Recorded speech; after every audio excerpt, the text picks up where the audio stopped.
Blog Talk Radio.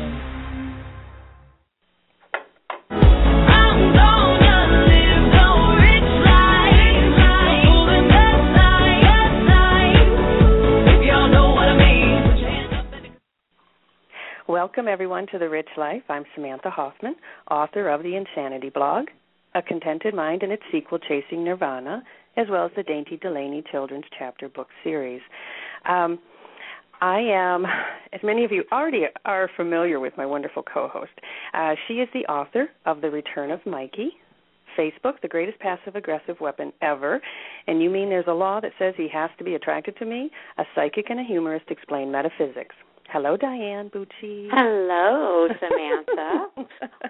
We know that Blog Talk's had reception issues for the last 2 weeks, so we're hoping that we don't have any today.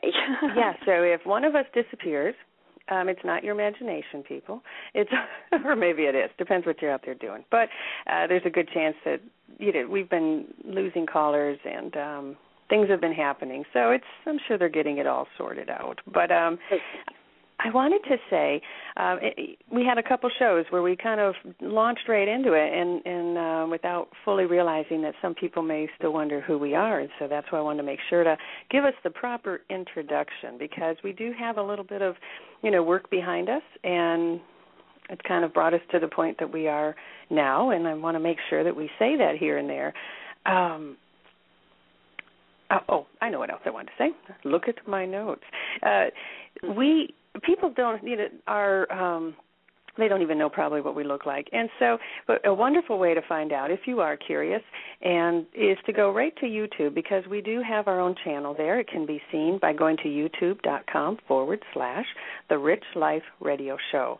And on there, one of the shows is going to be our intro. And what that is it's the Rich Life introduction, but it also shows images of us and our books. Gives you a little bit better feel for who we are. If you're curious, if you're not, don't worry about it. But if you're kind of wondering the face behind the voice, there you go. And we are joining everyone tonight at a later time. We're kind of getting jockeyed around trying to find our niche on Blog Talk Radio. What do you think of this new time slot, Diane? Did I lose Diane? Diane, are you there? Well, see, this might be exactly what we're talking about. Hello, can you hear me now? I can hear you now. We sound like that cell phone. Can you hear me now? Can you?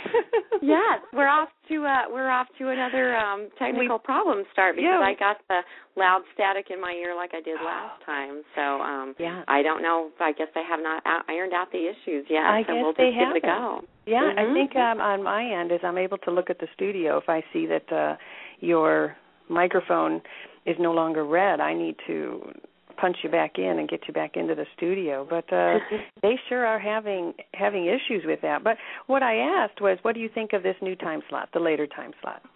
I think it's a great time slot because a lot of people are working during the days. I've been a retail manager for most of my career, so I know what it's like to have crazy hours, and sometimes I had mornings off, sometimes I had nights off, but I think the majority of people work during the days, and so they can listen at night when they're making dinner or cleaning up after dinner, as it were, depending on which time zone they're in. So I'm excited about it. Yeah, I am too. I think, and it makes me feel less guilty about having a glass of wine during the show. Well, we could be like Kathy Lee and Hoda.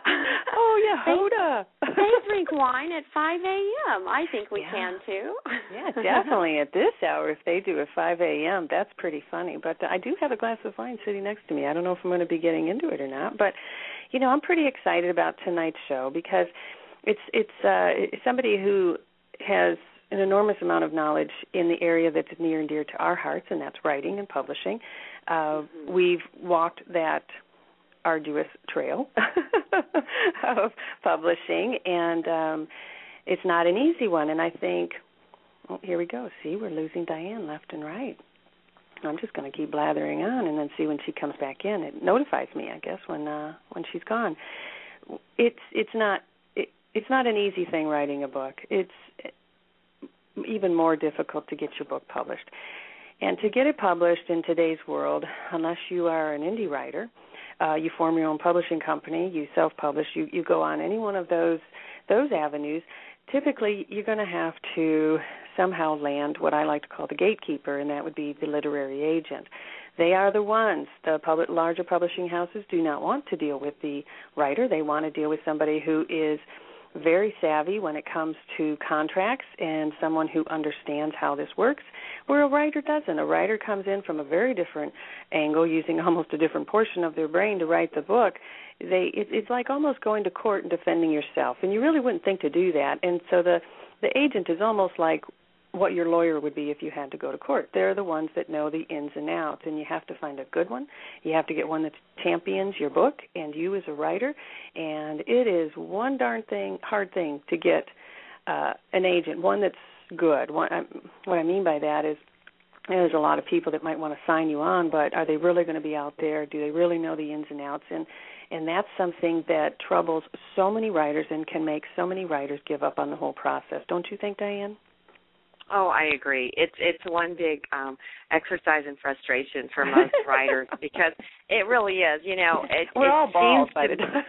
Oh, yes, and you hear horror stories all the time of people who are saying, well, it took me 10 years before I finally got somebody to answer one of my query letters, and you know, we are in the age now where people can self-publish, and that's convenient now because you don't have to wait for a publisher in order to self-publish. So there's you know, pros and cons to that, but I've heard so many horror stories from other authors that I guess I was fortunate to get a smaller publisher to publish my work, my first book, and then I self-published the next two.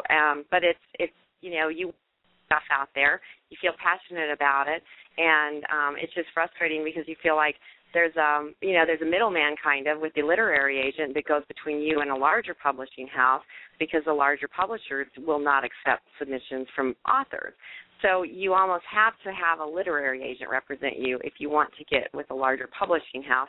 And it feels like there's just so many doors that always slam in your face.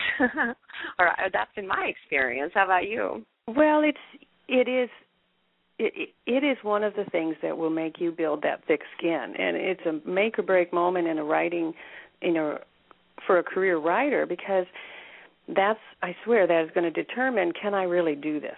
How serious am I? Because now you're coming at it from this angle. If you're taking some hits now your work is really, you have an agent say, this isn't good for me, this isn't good for me. And for whatever reason, I have never had to deal with one that was snarky, and I've been very blessed in that.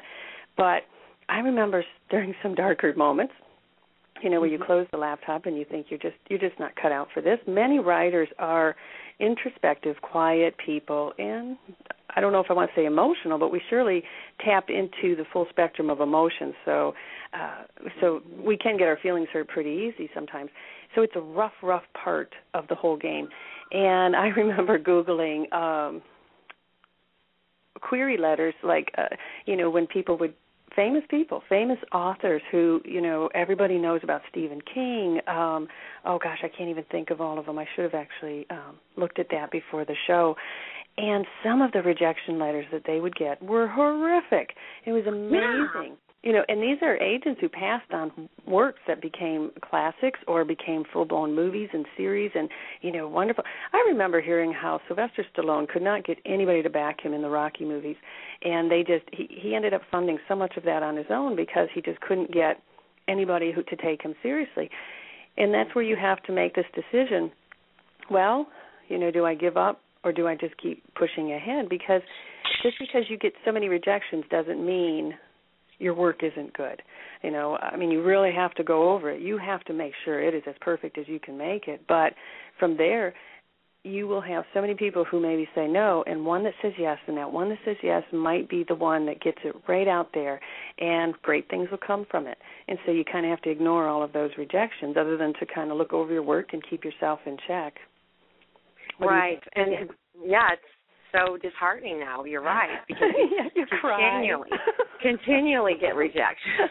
You're bawling and you're drinking. You give up the wine. You go to the Patron. I'm just joking. Yes. Well, and the thing is, you really don't even get rejections, I should say. You get no response. That's you just get no response. Yeah, and then with have you noticed how some agents too will kind of put it out there, and you can tell they're feeling that gatekeeper position that they've got, where they're like, and if you do not hear from us, you might as well just assume. And sometimes you just have to give them the bird, and you're sitting at your computer, and you're getting angry because you're like, that attitude, we wouldn't have worked anyway. I mean, I wouldn't have meshed with somebody with that kind of an edge. I mean, of course, they're taking the hits, so they have to have some of that in their persona. They can't be pushovers.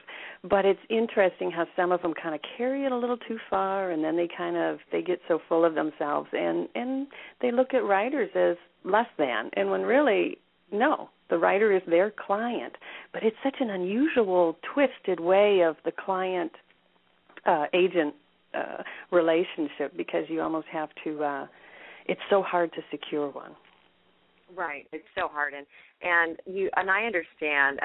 I can equate it to when I'm in the store and I'm getting hundreds of applications for 3 positions, and I understand they're probably getting bombarded with queried letters or emails. Now, most of them have gone to where they want you to query via email, which I think that's handier for me. I don't have to keep wasting stamps if I'm just not going to hear back from them. But generally, they want you to query via email, and you get the standard automated response that says, if you don't hear back from us within 3 to 4 months, then we probably, aren't going to be wanting your project. And then you're stuck in that waiting period. And I know a lot of them will ask you, are you querying other agents? And so you feel like you need to say no, but you're thinking, you've got to be kidding me. If I got to wait for 4 months to hear a response, even a no. I mean, who would think that? Yeah. Right. So it's very frustrating. But, to go the self-publishing route, then you're also your only marketer. But I've heard from so many authors who are signed with big publishers that they are their only marketer that way too, and they get even less of the proceeds from the sales. So it's almost like the publishing industry has gone through so many changes, and obviously the brick and mortar bookstores are going out of business now, and so there's not such a need. There's not a big demand, for the hardcover books. I've watched 2 of my favorite stores in Colorado go out of business just this year. So they're all going to the e-books. But I still think you have a need for the actual authors, obviously to write them, but to be presented as a face behind their book. But it's just kind of up to the writers now. It seems like to get ourselves out there. And you're tapping into a part that I know for myself I'm not well suited for that necessarily. I mean, I will learn anything, but I'm good at what I do. And in the things that I've done over my life, I've been smart enough to say, well, I'm not necessarily good at this, and then you farm that out to someone who's far more capable. That's how I view that. One of my favorite books is Martin Eden by Jack London, and it was because he talked about the struggles of a writer and how he sent out so many submissions in his work, and was always turned down until finally one of them, and he was dirt poor in this book, and I think I have the title right. I just pulled that off the top of my head. And then, of course, he's discovered. Everybody views him completely different. Society views him different. Is he different? No. Is his work different? No. And in the end, he ends up killing himself. But, I just gave that away. But it's a classic. You should all know it anyway. But it was, to me, such a great story about the reality of, be true to you, because you will have people tell you stink, and you're going to have people tell you you're great. And I think it's best just to stay even-keeled and almost not listen to either one of those, because the highs are great. And then you'll get someone say you stink, and you come down that much further. So it's almost easier. I stopped reading reviews a long time ago just because I tend to need to keep my center and my balance, and I think that's good too. The agent can kind of help, protect you in some ways. I noticed our guest has just made it into the studio, and Nicholas Ellison is he's a pretty unique individual. He's been a great help to me, and I'm going to look at my notes and make sure I say, we were talking earlier, I want to make sure I introduce him properly, although he said he really didn't give a damn. He was the editorial director of Delacorte Press, Doubleday. Something interesting about him, he was also a professional hockey player for the French national team, and and that really does fit his personality, and you do need an agent who's going to get out there and really fight for you reviews, so that's funny that matches his career path so well. He is now the president of the Nicholas Ellison Agency, and he represents books that range from very literary books on the environment, those are very dear to him, popular entertainment, such as suspense and women's fiction, both serious and light, and a whole range of other books. And something fascinating about him is he does know the ins and outs of the business, and he's taken many books all the way to movies. And that's something that intrigues so many writers. They dream of that. And so I'm very excited to have him on the show tonight. And so I'd like to welcome everyone to Nicholas Ellison. Well, Hello. It's very nice to be here, and thank you for that great introduction. How are I somehow you? feel like I don't deserve to be here. There goes the neighborhood. It's Ellison. That's right. We got one of those literary agents now. One of those. Yeah, that's right. One of those damn commonly agents. known as a necessary evil. Yeah. That's right. Yeah. Exactly. Sometimes we call it dartboards.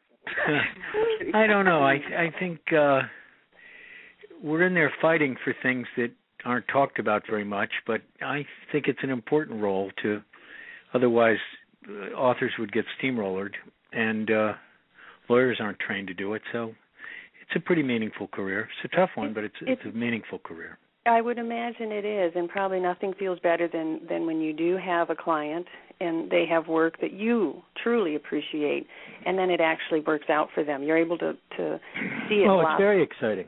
Mm-hmm. I represent an author, Alan Weissman, who'd written very good, if not important, books on the environment, Gaviotas and this and that. But they'd sold about 10 copies, figuratively, just a few thousand copies. But suddenly his book called The World Without Us, about what the planet would be like if there were no human beings on it, it sold millions of copies worldwide. I've sold it internationally for hundreds of thousands of dollars. It was a national bestseller for, something like 25 weeks in hardcover, never mind paperback. And it was exciting, one, to see somebody of that value succeed, and two, where the publishing process really worked, that somebody said something meaningful about the environment, and I'm not going to wax on about the environment, but he entertained and in such a way that people learned, and it sold in the millions, and I feel part of that process, so that's exciting. Well, that would be really exciting, and it's something that I know you feel good about leaving as part of your contribution. Right. Yeah. Dexter, I love the books I represent. I think they're tell far better everyone than the about series. That. I didn't say that in the introduction. Why don't you? I'm sorry to interrupt you, but I want to make sure people understand the Dexter series and your part in that. Well, I represent the author and sold the books, and then sold it to an independent producer, who in turn set it up with Showtime, and the rest is history 8 years later. Mm-hmm. So, it's the number one series in the world, frankly, and on cable, what is it? prime time cable, not network, and that kind of show could not be on network. But that was satisfying, not so much because of the series, because frankly I'm not going to badmouth it, but it's different from the books. The books are beautifully reviewed in the New Yorker and the Times. They're not just Blood and Guts or Hannibal Lecter. In fact, it's a satire of that. And I'm proud of that in its own way. Though it's not an obvious literary book, it's very strong. Is it hard for you to watch a book? Is it hard for a writer, the ones that you've worked with, watch one of their books go to make any big changes if they were to go to movies or to a TV series? Yeah. They're changed too much. Yeah. I've had to turn down a few offers because we couldn't get any control for Christopher Moore, who's one of the best satirists along the lines of Kurt Vonnegut, and I represent him.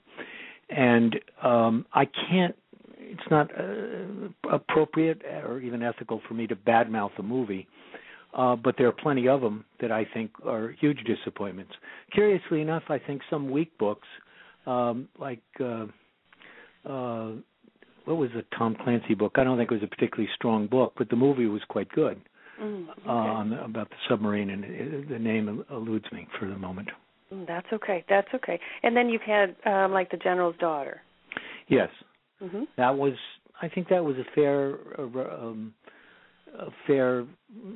They did it. The movie was equal to the book in many ways. Okay. And it grossed $250 million, so you can't complain about that. And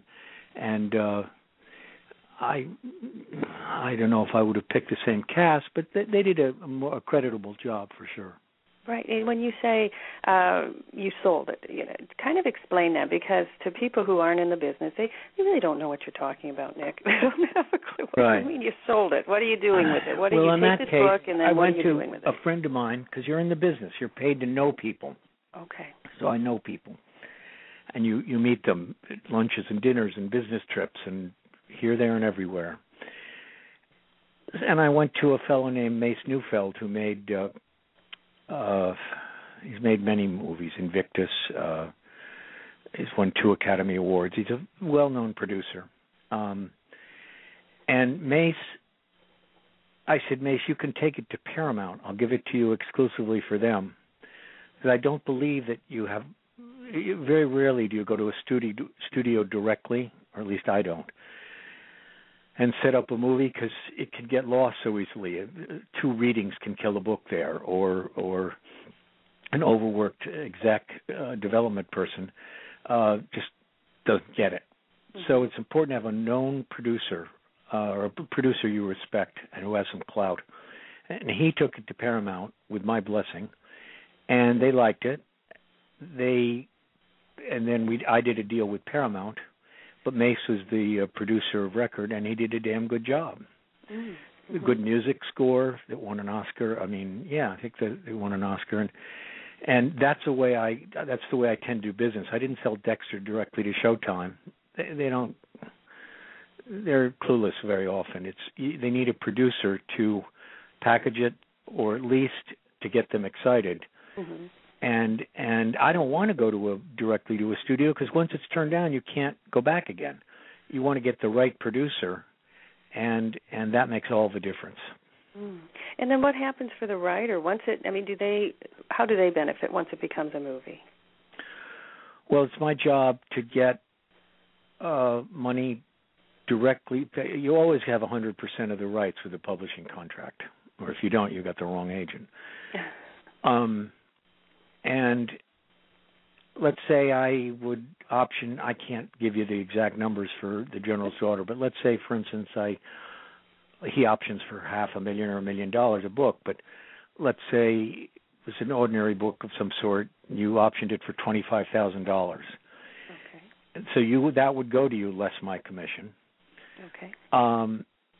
Then I would option a purchase price, which is payable at any point during the option period, or when they choose to buy it out. But they have to pay the money if they make the movie within 10 days of principal photography. In short, once they say action, you get your money within 10 days. I see. And there are all kinds of things, and if this is boring you, just stop me, please. I'm interested. Diane, are you there? Yes, I am. I was going to ask him a question. I mean, obviously, not a lot of books are going to be made into movies or made into television programs, but for the average writer who's just seeking an agent, what kind of advice would you give them to seek out an agent? Because I know we have a lot of other writing friends who are listening to this, and, they're always running up against the same brick walls that we do. It's what hard. Kind of advice? I mean, one cynical part of me says take 2 aspirin and wait till it passes. But a more realistic and non-humorous answer is do your homework. Do your homework. Make sure that agent in a larger agency is perhaps specializes in what you do. If there's a new agent in an agency, you can find these things out on the publisher's marketplace, see the personnel changes. New editors and new agents tend to be hungry to get new clients. Or certain agencies are very strong in 3 or 4 agents in fiction. Some are terribly literary. And how do you know? You get to know by looking at their list. And I would tend to shy away from the large ones because they're kind of like factories, the William Morris and ICMs of the world. But, they're effective in their own way. I shy away from. I can't stand big, large places like that. But there's nothing to do. It's not personal. I just think you do better as a young author with a hungry, independent agent, or it's a small boutique but strong agency, and they're going to fight a little bit harder, and you're not going to get lost in the shuffle. Mm-hmm. So do your homework. Write a sane letter, sane Samantha, and make it funny so they reply, right, Nick? Right. You don't want to say, "Oh, this was a love story on Mars, but I've decided to change the plot." Isn't that funny? Check, please. Right. Yes. But it's good to show yourself in this letter that she sent out. Yes. True. To the agent. It's a you can tell when you're in the hands of a master author, and you can tell when there's somebody who's in control of a letter, of the thoughts, and they're both. Yes, they're honest and revealing, but they're not sloppy. They don't have stupid jokes in them. They don't send off alarms, the kind you could get, I don't know, in any aspect of life. And follow up and get to know the assistants. Say, look, have you happened to read it? If the agent hasn't read it, and if you're going to pass, just tell me. But if you like it, I could use, just work your magic. Don't be afraid to communicate with them. Right? Exactly. Okay. The worst they can do is say no. Right. I was going to ask you then, how do people get to know the assistants? Is it just by calling the just office? Call them. Because normally, whoever picks up the phone in my office, I've got 2 assistants, and they're both very responsive. If they like the letter and this and that, they'll get something to me. In fact, that just happened this week. I took on 2 clients that my assistants loved, and they said, "You have to, Nick." And I said, and I read them, and I said, "Okay." Mm-hmm. So that's how it works. At least I think it does. Mm. But can I go back to something? I just want to finish, because it's not fair to a listener who's just being left hanging on a film deal. I didn't mean to interrupt you, Diane, but I would get a purchase price that would be paid, and that would be, say, $150,000 or $300,000. And then you'd have bonuses. If the budget for the film went from 20, which is a smallish independent film, to 60 million, that's a large feature film, you would get bonuses built into it. You'd also get 2% of net or 5% of net of the profits, and bonuses if it makes a lot of money too, so that you're then properly rewarded for the rights. There we go. But I'm sorry, I just wanted to finish that thought in case anybody is interested. That is fine. I want to know, let's see, going through my questions. Out of curiosity, have you ever had a situation where you've had a client that brings in a good deal of money, so you want them in that respect, but you really couldn't stand them? Yes, I have. And we've parted company because the distance between somebody's toxicity and my threshold became too great. Was it a sacrifice financially? Yes, but not the worst. I mean, I'm not a complete fool. My mama didn't raise no fool, I hope. I stretched it out as long as I could, and will continue getting money. But yes, that does happen from time to time. And that had to be a hard decision, or was it to the point where at that? No, not really at that point. And that point. Somebody else, was pretty abrasive, and very often it's politics. And somebody I know was a fanatical on the Arab-Israeli issue. And fair enough, they're entitled to feel passionately, but it became toxic. So I had to say goodbye. I suppose if you had the same opinions, maybe it wouldn't have been so bad. But possibly, but I'm not that. I'm not led by politics that much. It was the person was writing polemics, didactic books to teach, to anger. Not to entertain, but that's the first law of fiction. You're there to entertain, albeit seriously or lightly, but you're there to grab readers, not just to pound them over the head about an issue. If you want to do that, go write a manifesto, Right. He kind of used that as his yeah, way. and it doesn't work. And I said, this is the fundamental reason you're not working commercially. Mm-hmm. I'm selling the hell out of your books, but it's not working anymore. And the difference between a polemic and a fiction is huge. Mm. Diane, do you have any questions before I launch into another one? Okay. Yes. For a writer to go the self-publishing route, when we get frustrated and we say, okay, we're just going to self-publish this book ourselves, what kind of success rate do you think we have then soliciting a larger publisher after we've already self-published something ourselves? To me, it feels like a shot going to Las Vegas. It's a long shot at best. There again, though, there's so many examples of successes. It also depends on who you hook up with. If you can get into the Amazon program, they're going to give you marketing. If you can get into the Argo program with Perseus, they have a pretty good setup. There's hundreds of these people, and we've met with a zillion of them ad nauseum in the last year.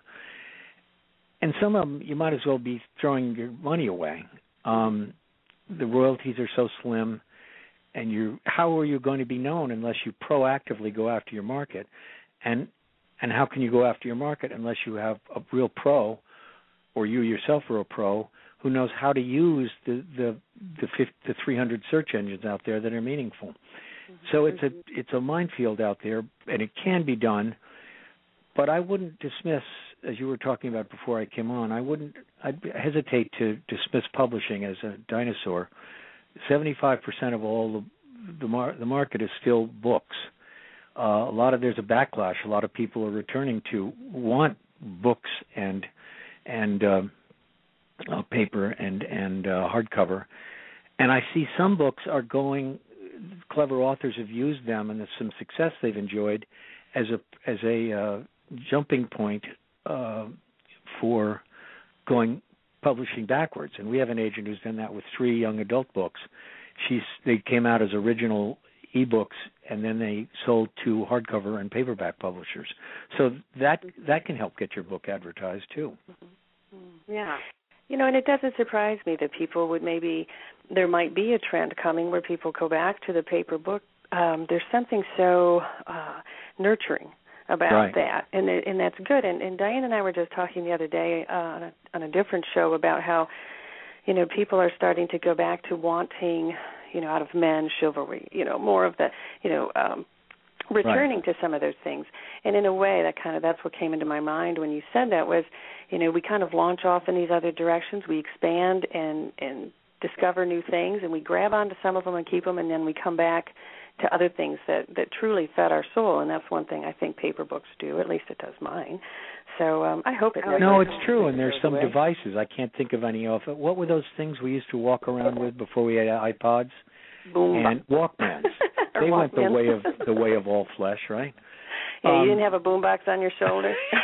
Right. you weren't going through Connecticut with that. Oh, that would. Oh no, back in the days of MC Hammer, I was trying to there you go. dancing down the streets of New Canaan dancing.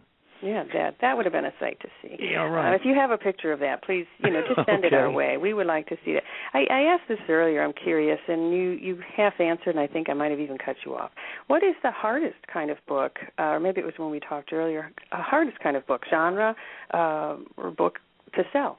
Do you have one? A good book. Is that what you said? Yes. Okay. Now, to a writer, we would say, what? Right. Now, I thought you meant to film.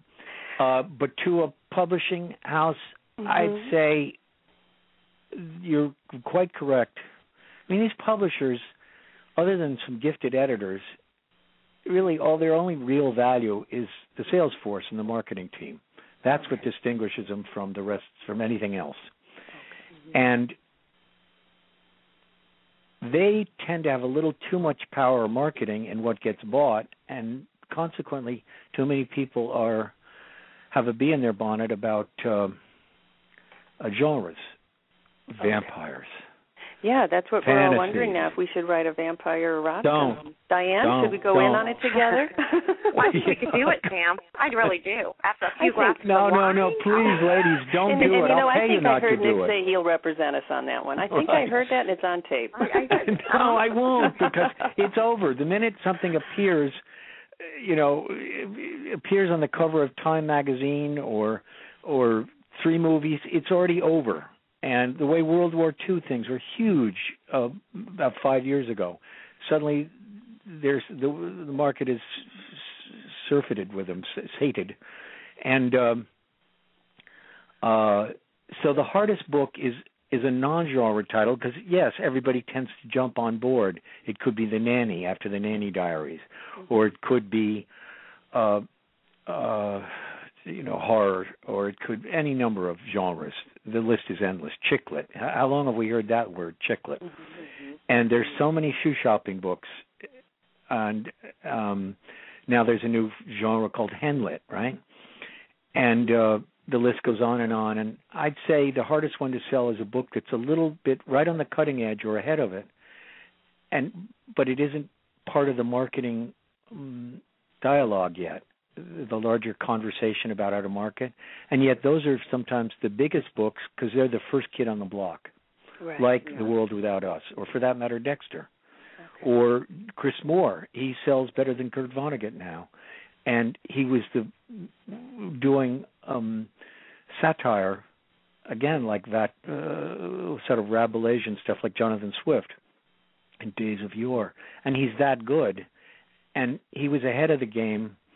There are very few people doing what he does, maybe Neil Gaiman and a few others, who are doing real wit and brilliance, not just funny books. And he sold in the millions because he was ahead of the curve. But I believe you've told me in the past but I don't know if you encouraged him to do it or he was doing it before you. I'm not exactly sure now. My memory doesn't serve me. But he had to build up his platform a little bit before. He got out there. He did the hard work. He'd go down to Dallas, Fort Worth, and there was some manager of a chain down there, if I have my facts right, and that manager knew somebody at the newspaper who knew somebody at the local TV station. So when he went in, he wasn't just driving around the city doing drive-bys in every store. If you're going to succeed in a city, when you go to it, you have to have almost 4 impulses, I think: radio, TV, a print thing, something in a gossip column or a book review, and the store itself, signing books. And then the combined effect, though it may sound a little evanescent, but when you have all those impulses put together, your book can lift off in a concentrated area in Seattle, let's say, or Vancouver. And that's what he did. He busted his ass for years, and he's very good at it. You can't just show up. You've got to be funny or witty or brilliant or something that distinguish you from the rest of the world. Oh, boy, Diane, what do you think? What should we do to get in that give it up. Column? You two are so gorgeous. You could walk in and guys are just drooling on the table, and how many books can we buy? Yeah. I don't know. We just haven't worked our charm on the literary agents and the large publishers, apparently. I have never tried that, and that is probably something. Well, hey, now that's a question you just birthed. Is we all have heard the horror stories about the agent in the movie arena, in movies, acting. Right. Okay, now, Mr. Ellison. Okay, give it to me straight. I can take it. These, is it similar? Is there that seedy side to the publishing industry with the agents? Oh, you mean with the casting couch? The casting couch. Yeah. You said it. Well, I'm the only agent I know who engages in that. And that doesn't surprise us. Bitch, get on it. You said this was a mature station, so I thought I could make a joke there. You go for it. You can. Well, I did. Exactly. I hope I offended many people. There we go. Well, kidding aside, and of course I'm kidding, I've never heard of any of that. Are there relationships that develop? Absolutely. Is there? Would you caution people against that, though? Because as a writer, and Diane and I have talked about this, and I cut you off, but I want to say is that we've talked about, to some writers, maybe it's more of a female thing, it almost seems like just the best case scenario to have your work represented by this person who then is also, your partner in life. I don't think there's a pat answer. But is that something that's almost just too dangerous? Because I don't have an answer for you, yeah. Samantha. Mm-hmm. I mean, it could be heaven or it could be hell. Mm-hmm. It could be somebody trying to make love with you, or not just make get love, into your have drawers. sex. Yeah, get into your garters, your knickers, mm-hmm. and it's craven. But I've not heard of that. There are some regulations in the business. It's the Society of Authors Representatives, and normal business behavior applies too, for sexual harassment or anything else. So if it's true love, for God's sake, is a book going to keep you apart? Go get married. Go fall in love. Are there people who kind of get high on the success of a book, and then when 3 years later, when they're not making so much money, does it sort of fade out because they're no longer high on that kind of ether? I suppose there are. Mm-hmm. In fact, I know there are. Right. I don't think it's a danger. So it's potentially dangerous, but all relationships are really. Well, that's right. But you are once a deal is done your and career. You're done, and you know each other, and you've been through ups and downs, and a book is sold, and you then you've gotten to know the person. There's no leverage that's been exerted by the agent or the author. It just happened, and maybe it's a big failure, or maybe it's a huge success, but you then go on to a relationship. I don't see anything wrong with that. No.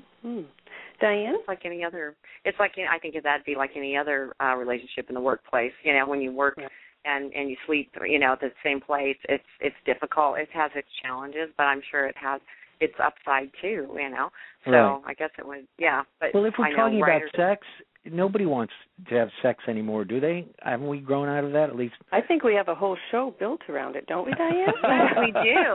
We have not outgrown it. Yes, you have. What was the last one-night stand you had? Nobody wants to answer that. Right? Yeah. This is worldwide.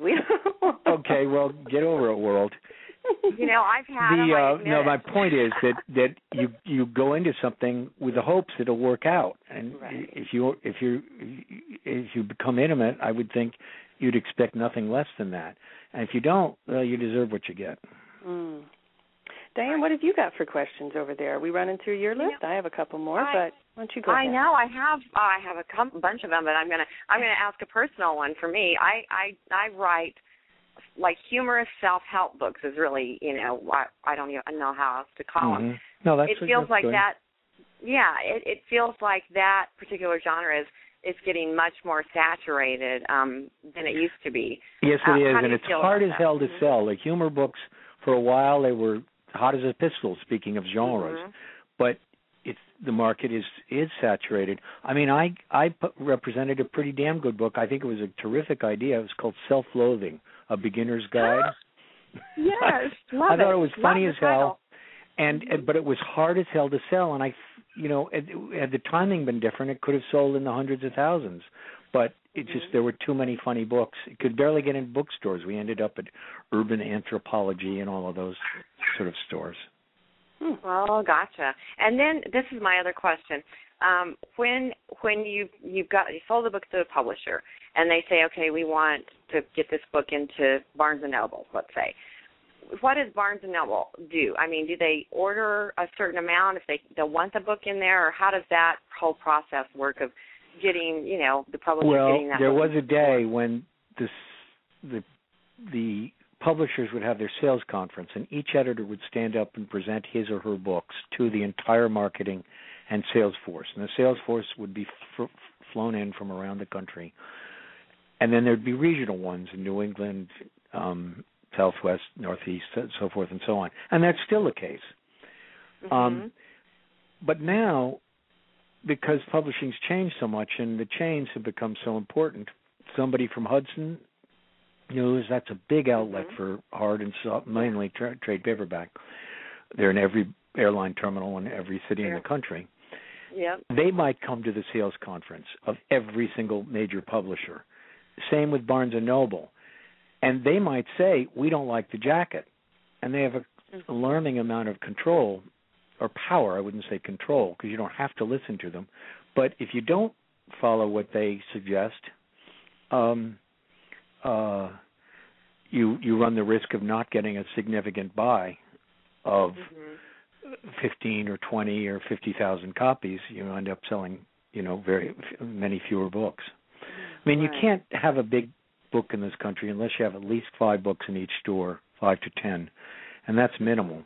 And because then if somebody buys it, there's a few more books in the store, and then there's a little order of, if they just carry 1 or 2 books in each store in the country,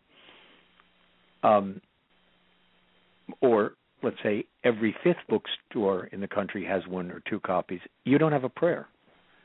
I mean, unless it's Catcher in the Rye or some book that just is a fluke. And there are many flukes, by the way. Exceptions to the rule are as common as the rule. And you talked about hard books to sell. Well, Catcher in the Rye, 23 publishers turned it down, and then look what happened, Right. There's always but that you one, have and to that's get into Barnes & Noble, and they put in orders, and major buyers for each quadrant of the country buy, but managers have some discretion, Diane. Oh, gotcha. Not much, but they can, like a local author or a book that's a great favorite of the staff, they can order more books. But a lot of it's done from the the mothership. Yeah, that's what I figured. Go ahead. No, do you have another question before I get in I'll here? let you go back. I'll let you. I have a turn. We're taking turns. I'm kind of looking at my questions and I'm just putting them away. Let's see. Could you? Here, we're getting towards the end of our show. We have a few minutes left, but do you have maybe I'm throwing you at this, but an interesting story maybe from your past or from your knowledge in the publishing history of a writer, their struggles, or just a wild story about one of them that you could share with everybody? I'm throwing you at that, I know. Well, I have some sad memorable stories. Horror story. Andrew Viale, he died and committed suicide. Now, I would say Jimmy Kirkwood was a young author who I worked with as his editor, not as his agent. And he was a professional comedian, and he had no money. All of his family died. He'd watched 5 of them die. Watched them in Elyria, Ohio, I think it was. And so it was a bumpy childhood. And he grew up to be a professional comedian, and then this and that. And then he wrote a book called Good Times, Bad Times. It was a huge success. And then he wrote P.S. Your Cat is Dead, which is a play on Broadway, and he was a great guy. And so then he was approached by the Public Theater, and they said, we're doing this musical on a bunch of gay dancers and regular dancers and heterosexuals, but what it's like to be a hoofer and then make it on Broadway. And will you do the writing for us? So he said, sure. So he interviewed a lot of people and drew from his own life. And it turned out to be a chorus line. Wow. And we got him 1.5% of the points on that play and all of the income from it. And he made about $80,000 a week for the rest of his life. And he was a wonderful guy. He died of AIDS. And was gay, and he was as funny and noble and brilliant a guy as I've ever known. And it's sad when I think about it, but he came from nothing. He went to the wrong college. He didn't have the right background, if you will. No Princeton degrees, but it was a beautiful thing to see him triumph, and he was a magical guy. And what was your role in that? In the well, we were best friends, and I was his editor. Oh, his editor in that. So you helped him. Right, and then Some Kind of Hero was another one. And while he wrote that was a movie with Richard Pryor and somebody else, I forget her name. And while he wrote that, I went to the opening of a chorus line in the Public Theater, and it was magical. It wasn't as good. It was a terrible movie, and it wasn't as good on Broadway. But when it opened in a little small theater, it was one of those magical nights. You could tell it was a musical that would kind of dance its way down through Broadway time, you know. Well, that was a good story. Yeah, I knew you would be able to. Well, some people think of it as pure corn, and Chicago is far better. I think sometimes great books can be popular. The common is charged with uncommon energy. They don't always have to be about torture and misery. Mm-hmm. I would hope. I would too. Thank you for being on our show. This has been wonderful. We might even ask you to come back if we can get you back. Well, I should be so lucky, and you guys are wonderful, and thank you so much for having me. And I'll see you later for a bottle of Clicquot around 10 o'clock, okay? Oh, all right. We'll see you then. Sounds great. Thank you very much. Thanks, Nick. Thank you. Bye-bye. Bye-bye. Well, what do you think, Diane? I think that was very nice. Oh, and I seem to have lost my Diane. I wonder if she'll be back on. I think she just hung up. Or did I hang up on Diane? I might have. You know, that's what's wrong when you're in Control Central and you're not quite sure what your buttons do. But she should be calling back on any minute, I'm sure. We do have a few minutes left, and I want to talk to her about the show and what she thought of it.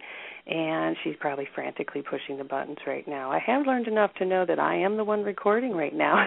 So during the first show, I wasn't exactly sure when her call was dropped if I was even on the air or not. But I'm sure she'll be back on any minute. And I'm curious to get her take on that. I think that was very informative. I enjoyed myself, and I hope everybody did too. If she's not here shortly, I'm just going to have to wrap it up because I feel like I'm talking to myself. I want to thank everybody for tuning in and listening to us, and I wonder if I should do a countdown and see what if she's there. You know what I could do is I could actually play with one of my buttons while I have a minute left on air. See, that is an impressive button. I told you it would be. I think I have. This one is a fun one, too. Let's do this one. See, you know, that stuff just cracks me up. But, keeps going. Apparently keeps going. There we go. Oh. See, now I'm just sitting here having fun waiting for my co-host to come back into the studio. I don't know if she will or not, but, or maybe it's something to do with Blog Talk Radio. Maybe we somehow just lost her for good. Well, then I guess I'll say goodnight. It has been a lot of fun, and I wish Diane were here to say goodnight as well, but she's not. I'm sure she would thank everybody for tuning in, and we'll catch you next time. Good night.